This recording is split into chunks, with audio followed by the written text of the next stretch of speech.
Trump is fuming over having to do these probation interviews and stuff now that he's been convicted on all 34 counts.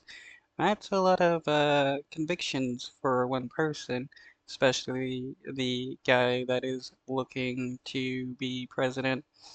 It's funny how right-wingers are okay with a felon being president, but they don't want felons to vote, have gun rights, or be able to apply to certain jobs. For a virtual interview today with probation officials ahead of his sentencing for falsifying business records. And now that he's not tied to New York because of the trial, the former president was able to spend the weekend fundraising in California and holding a campaign rally in Las Vegas.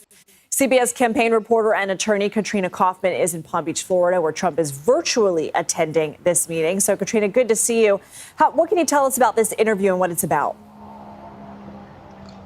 Hi, Lindsay. So, as you mentioned, they're allowing Trump to do this pre-sentencing interview with the New York Probation Department from his home here in Mar-a-Lago, which is a very unusual exception, but Trump is, of course, an unusual case. This is the first former president to ever undergo this type of interview.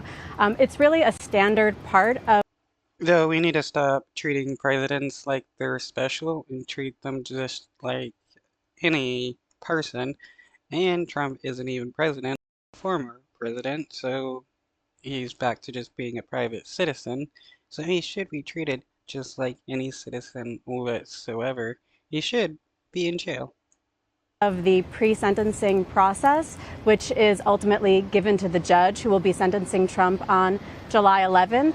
Another special allowance that they're giving Trump is that his attorney, Todd Blanche, is going to be present at this interview with him. That's very rare. It's not normally allowed at these New York State pre-sentencing interviews. But they're going to ask him likely a standard series of questions, things about his health, his family history, his finances, his criminal history as well, so potentially his other indictments and the civil judgments against him in New York could come up.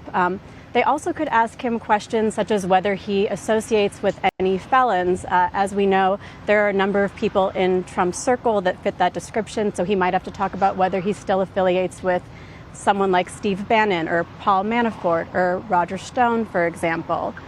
This is also an opportunity where a defendant can express remorse or contrition about their actions. However, it's also fine for Trump to say that he doesn't think he did anything wrong and plans to appeal. But if he makes... We all know that Trump doesn't think he did anything wrong. That's why he claims the court has been rigged against him. Statements like he has been to the press, defaming the judge and the legal system, that would not really reflect well during this type of interview. But ultimately, all of this will be put into a probation report that's given to the judge. And the most important part is the last page.